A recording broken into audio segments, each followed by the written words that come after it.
Good morning, good morning, good morning. Kape tayo. Good morning. Tara na, tayo magchikahan ngayon kasi alam mo naman ang aking mga load dito at saka aking mga naglolo ko ang cellphone. Kaya tara na, tayo na sa chismis, chikahan. Chismis, chikahan. Chikahan. So, bisa ko ang aking load at saka yung cellphone mga topak. Sarap itapon. So, ayun. Kasi ako pa yun gustong itanong. Hindi ko kasi, kasi nagkakaba talaga yun.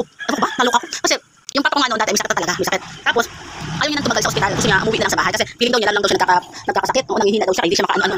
Pero, mahina na talaga, mabagal ang papa namin noong time na yun. Kasi nga, paulit-ulit lang sa ospital noon.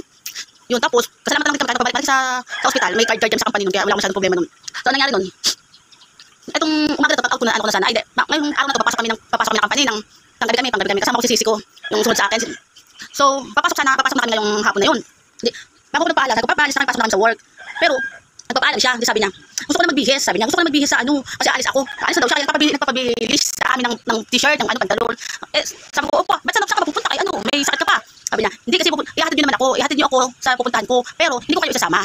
Yun ang sabi ng papa ko, basta bihis na ako kasi paalis. Pero hatid niyo ako. Tapos pag nahatid niyo na ako, umuwi na kayo sa bahay. Tapos, papasok kami sa company noon. Sabi ko, wag na sa kayo gumala kasi nga, para maging okay na kayo, magpagaling muna kayo para tsaka palabas-labas. Yun, pero totoo lang, habang nag-aantay ako ng company namin ng service, na iiyak ako noon kasi paalis ako ng bahay kasi pupunta na ako sa service, kasama ko si sister. Pero naiyak talaga ako kasi hindi ko alam kung ano ba ibig sabihin na yan, kaya paalam yung papa ko sa akin, kaya alis na siya. Kasi ano nangyari, syempre nagtrabaho ako ng medyo tamad sa pasok at sa trabaho noon kasi nga masama pakiramdam ko, kakaisip pa ng problema ko noon. Ano nangyari, kinabukasan, pag out ko, nagulat ako. Sabi sa akin nila ate ng kuya ko at saka yung mama ko noon gising, yung mama ko kasi noon, ano pa siya, hindi pa, kumbaga may sakit rin yung papa ko noon, pero mas malakas naman siya, hindi nga lang makakalakad yung mama ko, hindi siya makakalakad, nasa wheelchair lang siya. Di pa uwi namin galing company, natuwa ako kasi yung papa ko nakaupo, kasi nga, nung last na araw, ay hindi na siya nakaupo kasi masama na yung katawan niya, ganyan, pero gusto niya umalis. Nagulat ako, good morning papa, bakit kain, buti naman, ano ka na, nakaupo ka na, kakain ka na, okay, para lumakas. Kasi naman yung papa ko, kasi nakaupo na siya, nakaupo. Ang ginawa ko, kasi nga na papa ko ay nakaupo na. Kaya naisip ako maglinis kasi at least ako, kahit pagod ako sa trabaho, naglinis talaga ako, tuwan-tuwa ako. Yung kwarto na sinasakang, kasi kami sa isang kwarto kami magkakapatid, isang kwarto yung isang parents ko, tsaka pero yung papa ko dito talaga natutulog sa sala sa may papa, doon talaga siya tutulog kasi medyo mahangin, masikaso, kasi nasa lang siya sala, nakapapag. So nilinis ko ang kwarto namin, linis ako, tapos nilipat ko yung papa doon, tapos yung isang upuan, nilipat ko doon sa kwarto, para kunwari ba, para bang hospital na pag may bisita, may mga nakaupo para pag bisita. Yun, parang tuwan-tuwa yung mga papa ko noon kasi naglinis ako. Tapos yung sala namin, sala nga, inayos ko, nilipit. Basta yung higaan ng papa ko, nilipat ko sa kwarto para doon siya maging higaan. Tapos may mga upuan ako doon para lagayan ng mga upuan ng mga bisita. Kaya yung papa ko nandun din sa kwarto minsan kasi syempre kung nagbabantay sa papa ko, doon siya nakaupuan, minsan sa upuan nakaupo, minsan nakahiga sa pa, ganun. Di ba natuwa ako kasi maganda nangyari ko kasi maganda naging para hospital yung at yung papa ko relax. Di yun yung sala, linis ko yung sala. Kahit ako kahit pagod ako sa magdamag na yun sa 12 oras. Walang pa, basta linis ako, linis.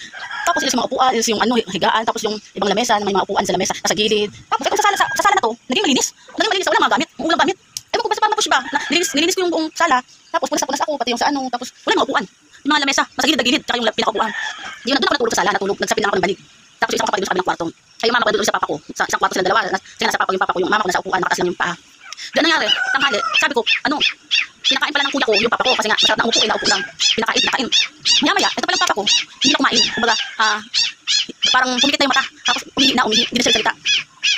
Nanahimik yung kuya ko, tapos ang ginawa ng kuya ko, sabi ng mama ko, gisingin nila yung mga kapatid mo, sabi ng kuya ko, nagising sa akin, kaya yung isang kapatid, Tintin, isang sa akin, ginising kami, sabi ng kuya ko, halika samahan mo ko sa kwarto kasi, si mama kasi nakatulog, sabi, nakatulog si papa, kaya ihiga natin.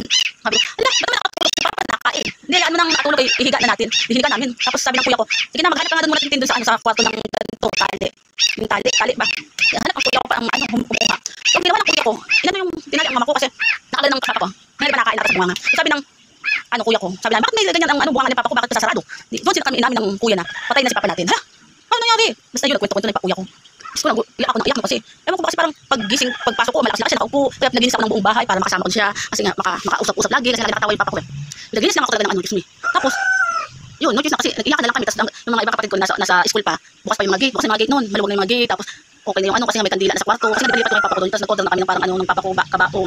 Yun, balik yung mga kapatid ko galing school, yung iba hindi na nagtaka na, bukas na bukas yung gate, tapos pagpunta sa kwarto, may nakikita nilang kandila. Nag-iyak na lang kami kasi nga nangyari. Kaya yung nangyari sa akin kasi bago siya pumasok pa ng hapon na to, di ba gusto ko niya kasi umalis. Kasi nga pinahatid namin siya, pero hindi kami sasama. So ibig sabihin, yung pala yung huling araw na to para makasama kami. Kung gusto man niya umalis, gusto niya muna kami makasama. Kaso nga dahil sa sobrang pagod namin sa trabaho, kailangan namin magtrabaho. Dahil naman sa ating pamilya ko, kailangan niya ng gamot, pagkain, at least nagsipag pa rin kami sa trabaho, kaya namin na kaya namin lang kasama siya. Pero hindi, no choice. Buti na kami magkakapatid na yung meron man na hindi na nagtrabaho, at least cover niya magbantay sa pamilya namin. Pero kami kasi, nagbabantay din kami minsan ngayong araw na to, hindi kami nagtatrabaho. Kasi kami naman magbabantay sa magdamag para yung kuya ko makakatulog. Yun, ganun, nagtulong-tulong lang din kami mag-alaga.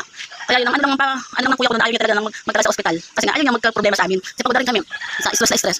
Yun, nabas naging masaya naman ako na bago siya umalis sa amin. Pinakita niya naman sa akin kung paano siya naging masaya bago siya umalis. Yun, ay, aloka. Ano talaga ang life? Dahil naiyak man ako. Kaya tara na, goodbye na sa'yo.